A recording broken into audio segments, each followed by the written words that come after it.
ढंग से बदल जाती। 1980 में जब टॉपलर ने ये बात लिखी थी तो लोगों को बड़ी अटपटी लगी थी और लोगों ने खिल्ली उड़ाई थी। आज लगभग 30 बरस बाद हम जानते हैं कि परिवर्तन इतनी दूरगामी हुए हैं, परिवर्तन इतने गहरे हुए हैं कि संभवतः स्वयं टॉपलर तक ने कल्पना नहीं की होगी कि परिवर्तन कितनी दूर तक पहुंचे। इजिप्ट में कुछ महीने पहले जो कुछ हुआ उसको कुछ टिप्पणीकारों ने फेसबुक रिवॉल्यूशन का नाम दिया। जिस अभी आंदोलन की चर्चा हो रही थी उसमें भी इन सब संसाधनों का, इंफॉर्मेशन टेक्नोलॉजी का और इस तरह की चीजों का अद्भुत योगदान है। आज ही बैरागी जी के चिरंजीव मुझे बता रहे थे, मैंने उनसे पूछा कि मध्य प्रदेश में कंप्यूटर लिटरेसी कितनी पहुंची है, कितनी नहीं पहुंची है। तो उन्होंने कहा कि भाई साहब ऐसा है, कंप्यूटर लिटरेसी तो कुछ खास नहीं पहुंची है, मोबाइल लिटरेसी गांव-गांव पहुंची है। और पापा का ब्लॉग जो है वो दूर दूर के किसान, जहां बिजली नहीं है, कुछ नहीं है, वो अपने हाई एंड मोबाइल पर पढ़ते हैं। एवलिन टॉपलर ने शायद कल्पना भी नहीं थी। उस किताब का एक अध्याय है, उस अध्याय का शीर्षक मैं जीवन भर नहीं भूल सकता। उस किताब का अध्याय है 6वां या 7वां, गांधी विद सैटेलाइट। टॉपलर कहते हैं कि जो दुनिया बनने जा रही है उसको अगर एक इंसानी दुनिया बने रहना है, उसको अगर सचमुच एक डेमोक्रेटिक दुनिया बने रहना है, तो एक तरफ है सैटेलाइट और दूसरी तरफ है गांधी विद सैटेलाइट। आशय उनका यह है कि ऐसी छोटी छोटी कम्युनिटीज होनी चाहिए जो गांधी जी के ग्राम स्वराज की अवधारणा का टेक्नोलॉजी के अर्थ में विस्तार हो। उन कम्युनिटीज का परस्पर संबंध उसी तरह का स्वतंत्रता और संवाद का होना चाहिए, ना कि केंद्र पर निर्भरता का, परस्पर निर्भरता का संबंध होना चाहिए। और ये संबंध संभव करने में सैटेलाइट, यानी सैटेलाइट एक मेटाफर है, एक रूपक है, इंफॉर्मेशन टेक्नोलॉजी की और कनेक्टिविटी की टेक्नोलॉजी की बड़ी जरूरी है। तो गांधी, एवलिन टॉपलर जिस दुनिया की कल्पना करते हैं उस दुनिया को वो रूपक देते हैं गांधी विद सैटेलाइट। जब ये फेसबुक पर सारी चर्चा हो रही थी तो मुझे एवलिन टॉपलर बारंबार याद आ रहे थे, हमेशा याद आते हैं वो किताब। अगर यहाँ कुछ नौजवान मैं देख रहा हूं, मुझे प्रसन्नता है कि कुछ नौजवान यहाँ मौजूद हैं, और मैं आप नौजवानों से ये निवेदन करूंगा कि कुछ किताबें जो पढ़नी चाहिए उनमें से एक किताब है द थर्ड वेव, एवलिन टॉपलर। दूसरी किताब जो आप सबको पढ़नी चाहिए, नौजवानों को खास करके, और चूंकि किताब काफी स्थूलकाय है, प्रफुल्ल शरीर है मेरी तरह, तो पूरी ना पढ़े तो उसका एक अध्याय जरूर पढ़ें, और वो किताब है राजमोहन गांधी की मोहनदास। राजमोहन गांधी की इस पुस्तक मोहनदास का एक अध्याय है द असॉल्ट विद सॉल्ट, नमक से हमला। नमक सत्याग्रह के बारे में उन्होंने अध्याय लिखा, बड़ा लंबा अध्याय है। मैं हम लोग के मित्रों से निवेदन करूंगा कि बहुत नेक काम आप करेंगे अगर आप असॉल्ट विद सॉल्ट का हिंदी अनुवाद करके उसको लोगों के बीच में वितरित। मैं प्रशासन के अधिकारियों से अनुरोध करूंगा, निवेदन करूंगा कि अगर इस तरह के कामों में कुछ सहायता किसी की भी हो सके तो की जानी चाहिए। असॉल्ट विद सॉल्ट नाम का वो 100-125 पेज का अध्याय मैं चाहूंगा कि रतलाम के हर पढ़े लिखे व्यक्ति की पहुंच के लिए, और अंग्रेजी उसमें बाधा ना बने। खैर, अपनी बात आगे बढ़ाने के पहले मैं विनोबा भावे को याद करना चाहूंगा। विनोबा जी ने सन 60 के आसपास एक निबंध लिखा था और उसमें एक मजेदार सवाल उन्होंने उठाया था कि कई बार लोग मुझसे पूछते हैं कि हमें गांधी जी शब्द का प्रयोग करना चाहिए या गांधी जी। तो विनोबा जी ने उत्तर दिया कि अगर आप उन्हें एक पूज्य पुरुष जो कि वो हैं, एक पूज्य व्यक्ति के रूप में देखना चाहते हैं तो गांधी जी कहिए, और अगर उन्हें आप विचार के रूप में देखना चाहते हैं तो गांधी। मैं गांधी जी को दोनों रूपों में देखता हूं, व्यक्तिगत रूप से। विनोबा ने भी यही कहा, मैं भी उसी को दोहरा रहा हूं, इसलिए मैं गांधी जी भी कहूंगा और गांधी जी को। उसके आगे विनोबा ने जो कहा वो बहुत ज्यादा है। उस जमाने में इस तरह के अंदाजे लगते थे, आज भी लगते हैं, आप जानते ही हैं कि गांधी जी होते तो क्या करते, तो गांधी जी सन 57 में होते तो क्या करते, गांधी जी इमरजेंसी के समय में होते तो क्या करते, गांधी जी जब देश में बहुत महंगाई बढ़ रही है होते तो क्या करते। विनोबा के सामने भी इस तरह के अनुमान आते होंगे। विनोबा ने कहा कि इस तरह के अनुमान लगाने का कोई मतलब नहीं, क्योंकि गांधी कोई लोकप्रिय किताब नहीं थे जिसके एक ही संस्करण के, जिसकी एक ही वर्षन के बार-बार संस्करण थे। विनोबा ने उस रूपक को आगे बढ़ाया और कहा कि गांधी असल में एक ऐसी किताब थे जिसके हर नए संस्करण में कुछ नया जुड़ा और रिप्रिंट नहीं होते। इसलिए गांधी आज होते तो क्या करते, ये कल्पना करना व्यर्थ की बात है। वो सर्वथा अनपेक्षित कुछ कर सकते। इसलिए इस बात को हम छोड़ें। विनोबा की बात मैं दोहरा रहा हूं। उन्होंने कहा कि सही तरीका यह है कि हमें गांधी से विचार एक मिला, विचार की एक प्रणाली मिली, उसको आधार बनाकर उससे अगर कुछ ले सकते हैं तो लेते हुए हम स्वतंत्र रूप से चले। विनोबा ने आगे ये भी कहा कि गुजराती में जिसको वेदिया कहते हैं, यानी वेद का अंधानुगमन करने वाला, उन्होंने कहा कि गांधी के या किसी के भी प्रसंग में वेदिया बनने की जरूरत है, स्वतंत्र चिंतन को जीवित रखें। इसीलिए जिन मित्रों को ताज्जुब होता है, जिन मित्रों को आपत्ति होती है, अटपटा लगता है वामपंथी होने के प्रसंग में, उनकी सेवा में पहला निवेदन तो यह है कि गांधी जी से या किसी से भी, स्वयं कार्ल मार्क्स से या जवाहरलाल नेहरू से या वेद व्यास से, मैं पूरी विनम्रता के साथ ये कहना चाहता हूं कि मैं अंधानुकरण किसी का नहीं।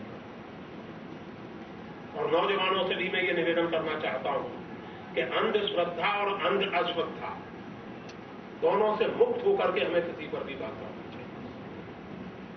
कुछ लोगों के मन में गांधी जी या किसी भी ऐतिहासिक व्यक्ति के प्रति अंधश्रद्धा होती है, तो प्रतिक्रिया स्वरूप कुछ लोगों के मन में अंधश्रद्धा उत्पन्न होती है, अति सर्वत्र बढ़ जाएगी।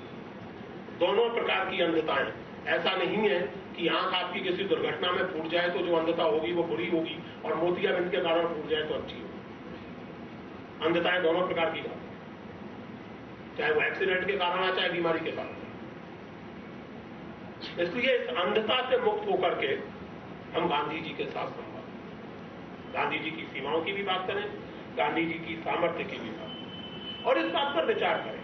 सबसे पहले मैं एक सवाल अपने नौजवान साथियों की सेवा में रखना चाहता हूं। आपने मेरे परिचय में सुना, मैं सन 2002 में मैक्सिको में था, कई महीनों के लिए पढ़ा रहा था। हिंदी साहित्य नहीं पढ़ा रहा था, भारतीय इतिहास और राजनीति और ये सब चीजें वहां पढ़ाते थे हम, और पढ़ाना वहां थोड़ा अलग तरह का होता है, एक अनौपचारिक सेमिनार्स और ये सब होता रहता था। तो बातों में एक दिन मेरे मित्रों ने मुझे बताया कि यहाँ मैक्सिको नगर में किताबों की जो सबसे बड़ी दुकान है, 5 मंजिल की दुकान, और जो कॉन्सेप्ट बाद में हिंदुस्तान में आया कि किताब के अंदर ही एक दुकान के अंदर ही कैफे है, आप किताब लेके वहां बैठ जाइए, पढ़ते रहिए, मन करे तो खरीदिए, वरना छोड़ के चल दीजिए। अब वो दिल्ली में, वो यूपी की दुकान में है, बंबई में कई दुकानों में है। वो 2002 में उस दुकान में था। आप जाइए, 5 मंजिल का स्टोर है, आपको जहां भी जाना है जाइए, बैठिए, किताब उठाइए, पढ़िए, खरीदिए वो खरीदिए, वरना सकते हैं। उस दुकान का नाम है गांधी। मैंने मित्रों से पूछा कि कोई गुजराती आप बताए कि मैक्सिको में? हंसने लगे लोग। बोले जिस व्यक्ति की वो दुकान है उसने हिंदुस्तान की धरती पर कदम तक नहीं, वो ठेठ मैक्सिकन है, स्पेनिश है, उसका हिंदुस्तान से कोई लेना देना नहीं है, हिंदी क्या उसे अंग्रेजी तक नहीं है। मैंने कहा भाई मैं इस व्यक्ति से मिलता। हम गए उसकी दुकान में, वो मिलता किसी से है नहीं, बड़ा अजीब किस्म का व्यक्ति है। लेकिन जब उसे मालूम पड़ा कि जो मिलने आए हैं उनमें से एक तो मैक्सिकन प्रोफेसर है, दूसरे हिंदुस्तान से आए हुए कोई प्रोफेसर था, तो वो हिंदुस्तान के उसने वो जागरूकता किया, उसने कहा बोला चाय वाय पिलाई। मैंने उससे पूछा कि मानने पर आप गांधी जी से प्रभावित हुए, आपने तो गांधी जी को पढ़ा बड़ा है क्या? तो सेंस ऑफ ह्यूमर उस आदमी का लाजवाब था। उसने कहा देखिए मैं किताबें भेजता हूं, पढ़ता होता, मैंने कुछ नहीं पढ़ा है। तो मैंने कहा फिर ये गांधी? बोले आप कमाल करते हैं, आप हिंदुस्तानी होकर ये सवाल पूछ रहे हैं। दुनिया के सबसे मजबूत, सबसे ताकतवर इंपीरियलिज्म, जिस आदमी ने किसानों और औरतों की ताकत के बूते मजबूर कर दिया भागने के लिए, वो मेरा हीरो नहीं होगा तो कौन मेरा हीरो? आई वॉज सिंपली मैंने कहा इससे साबित हुआ कि आप पुष्टता कर रहे हैं, आप पढ़ते हैं, हिंदुस्तान के स्वाधीनता आंदोलन का इतिहास आपने जरूर पढ़ा है, वरना ये बात आप कह नहीं सकते। तो हंसने लगा हुआ। हम लोग काफी देर बैठे रहे और मैं आशा करता हूं कि वो अभी भी जीवित हों, वो सज्जन बुजुर्ग थे काफी, क्योंकि कुछ ही दिन बाद में पुनः मैक्सिको जा रहा हूं और जाने का एक आकर्षण यह है कि पुनः गांधी शॉप में जाके कॉफी पीऊं, गप्पे लगाऊं और अंग्रेजी की कोई किताब नजर आ जाए तो खरीद लाऊं, क्योंकि उसमें डिस्काउंट आ रहा है। सोचना चाहिए नौजवानों को कि क्या क्यों ये फैसिनेशन। मैक्सिको के ही एक बड़े प्रसिद्ध समाज सेवक हैं, बहुत समाज सेवक शब्द जिस तरह से लेते हैं उस अर्थ में नहीं, सीरियसली, फर्नांडो पेराटा। उन्होंने एक जगह लिखा है कि आपको ताज्जुब हो सकता है जान करके, लेकिन मेरी गांधी जी से मुलाकात 1994 में हुई। तो मैं चौंका, मैंने कि आया नहीं, क्या लिखा? लिखा कि असल में मैं गांधी जी से केरल के एक अध्यापक रामचंद्र कोर्टी के माध्यम, और इसलिए मैं कह रहा हूं कि मैं सन 94 से गांधी जी को जानता हूं। सन 94 में श्री रामचंद्र पोट्टी की कृपा से मैं गांधी जी को जानता हूं। रामचंद्र पोट्टी हमारे अनेक उन बुजुर्ग गांधीवादियों में से होंगे जो अभी भी क्वाइटली चुपचाप, जैसे वो हरिजन उद्धार कहते हैं उसका, या जैसे वो खादी का काम कहते हैं उसका, या जैसे वो स्त्रियों की शिक्षा के लिए और इस तरह का काम कहते हैं उसका काम कर रहे होंगे। और यह आदमी उनसे प्रभावित हुआ और इसने अपने उस लेख में सूचना दी कि हमने 2 अक्टूबर 1968 को बड़ा भारी आयोजन गांधी जी पर मेक्सिको में किया है। 2 अक्टूबर 2008, सॉरी माफ कीजिएगा। अब 2 अक्टूबर मेक्सिको के इतिहास में इसलिए महत्वपूर्ण नहीं है कि वो गांधी जी का जन्म है, बल्कि वो इसलिए महत्वपूर्ण है कि 2 अक्टूबर 1968 को मेक्सिको सिटी में पुलिस ने नौजवानों के जुलूस पर फायरिंग की और उसमें सैकड़ों नौजवान मरे। मैं जब मेक्सिको पहुंचा और मैंने वो सड़क देखी, मैं बस लेने के लिए खड़ा था, तो 2 अक्टूबर स्ट्रीट, मैं चौंका। मैंने कहा गांधी जी यहां भी पहुंच गए। तो लोगों ने कहा नहीं, ज्यादा प्रसन्न होने की जरूरत नहीं है, ये स्ट्रीट जो है आपके गांधी जी के नाम पर नहीं है, ये उस दुर्घटना की याद करने के लिए जिसमें पुलिस फायरिंग में सैकड़ों नौजवान मरे थे, उसकी याद में स्ट्रीट की। अब ये फेराटो साहब जो है, ये 2 अक्टूबर 2008 को गांधी का आयोजन करते हैं, बहुत बड़ा आयोजन करते हैं। और क्यों करते हैं? गांधी जी के बारे में एक समझ ये बन गई है, बड़ी भावुक और बड़ी बिजली जी किस्म की समझ बन गई है, और उसमें अपने आप को गांधीवादी कहने वालों और गांधी से प्रेम करने का दावा करने वालों ने सर्वाधिक ऊंचा। लोगों को लगता है कि गांधी जी बस एक भोले भाले से महात्मा किस्म के व्यक्ति थे। पढ़ने लिखने से कुछ लोगों ने तो लिखा भी है कि गांधी जी पढ़ते लिखते होते थे नहीं, क्या महात्मा बनते। पढ़ने लिखने के लिए जरूरी थोड़ी है कि आदमी के नाम के साथ प्रोफेसर लगा, ऐसा थोड़ी है कि केवल प्रोफेसर लोग पढ़ते लिखते हैं और मिसाल के तौर पर किरानी या कलेक्टर या व्यापारी दुकानदार नहीं पढ़ते हैं। लोग सुविधा से ये भूल जाते हैं सिर्फ कि गांधी जी वैसे भी इनर टेम्पल से एडवोकेट होकर निकले थे, इनर टेम्पल से एडवोकेट होकर हर कोई निकला करता था। और गांधी जी लैटिन जानते थे, गांधी जी संस्कृत जानते थे, थोड़ी बहुत ग्रीक जानते थे, और जीवन के अंतिम दिनों में गांधी जी बांग्ला सीख गए। सुविधा के साथ ये भूल भुला दिए थे। एनीवे, खैर, तो ये व्यक्ति क्यों इतना मोहित है गांधी? क्योंकि वो जानता है कि गांधी जी ये बात 1934 में कह रहे थे कि राज्य सत्ता हिंसा का सर्वाधिक संगठित है। कितनी भी लोकतांत्रिक राज्य सत्ता क्यों ना हो, हिंसा के बिना वो जीवित रह नहीं सकती, और इसलिए हिंसा की कोई भी गतिविधि अंततः राज सत्ता को मजबूत करती है। इसलिए राजनीतिक आंदोलनों में हिंसा की कोई जगह नहीं होनी चाहिए। राज सत्ता को यथासंभव कम ताकत दी जानी चाहिए, और वो तभी संभव है जब आप राजनीति में हिंसा की जगह बता दीजिए। गांधी जी जानते थे, बहुत गहरे में जानते। इस बात पर मैं फिर से आऊंगा और ये बात उन्होंने किस प्रसंग में कही, इस पर कुछ चर्चा करूंगा। लेकिन ये ध्यान देने की जरूरत है कि गांधी जी के प्रति जो दुनिया भर में आकर्षण, मैं अभी कल या परसों मित्रों से चर्चा कर रहा था, आप में से जो लोग अखबार देखते होंगे और अखबारों को याद रखते होंगे, 5-6 साल पहले अद्भुत फोटोग्राफ एक अखबार में छपा था, तमाम दुनिया भर के अखबारों में। फिलिपीन की किसी जेल में कैदियों ने आंदोलन कर दिया, उनके साथ दुर्व्यवहार होता था, पुलिस वाले ठीक से व्यवहार नहीं करते थे, खाना वाना ठीक से नहीं मिलता था। तो एक दिन नाश्ते के समय उन्होंने भूख हड़ताल कर दी कि नाश्ता वास्ता नहीं देंगे, और नारेबाजी करने लगे। मीडिया को कुछ सुख बुक मिल गई थी, मोबाइल का जमाना आ चुका है, कुछ मोबाइल कैमरों से फोटो ले लिए गए, तो वो दुनिया भर में फ्लैश हो गए। उस हंगामे में उन लोगों के हाथ में एक ही पोस्टर था, और वो पोस्टर था गांधी जी की तस्वीर, और कुछ नहीं था। लोगों ने उनसे पूछा कि ये क्या है, क्या आपने ये तस्वीर में रखी है? बोले हमें नहीं पता, हमने केवल इतना सुना है, हम केवल इतना जानते हैं कि कुछ बरस पहले हिंदुस्तान में एक आदमी हुआ है जिसने ये बताया कि जब आपके पास कोई ताकत ना हो तो आपकी कमजोरी आपकी सबसे बड़ी ताकत है। हम कैदी हैं, हम जेल में, हमारे पास कोई ताकत नहीं है, हम अपनी इस कमजोरी को अपनी ताकत बनाना इस आदमी को, इसलिए हम इसका पोस्टर डिस्प्ले करें। यार जब फैसिनेटिंग करें, वामपंथी होने की बात की गई। पिछले 30-35 साल से दुनिया के इतिहास में जो हुआ है, उसके बाद वाम और दक्षिण के अंतर का कोई मतलब रह गया है? अगर पढ़े लिखे ढंग से बात की जाए, अमेरिका की सारी अर्थव्यवस्था ढह जाएगी अगर अमेरिकन बैंकों में चाइना अपना इन्वेस्टमेंट वापस ले। खरबों डॉलर अमेरिका में चीन ने इन्वेस्ट कर, यानी दुनिया का जो सर्वाधिक पूंजीवादी देश है वो दुनिया के सर्वाधिक क्रांतिकारी देश की कृपा पर चल रहा है।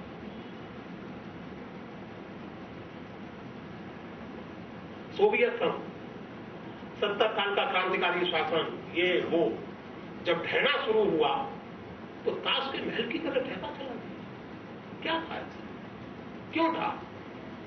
ये सवाल पूछने चाहिए अपने आप। और चूंकि ये सवाल हिंदुस्तान के वामपंथियों ने नहीं पूछे, इसलिए लोगों को ताज्जुब होता है। और मुझे इस बात पर ताज्जुब होता है कि ताज्जुब क्यों?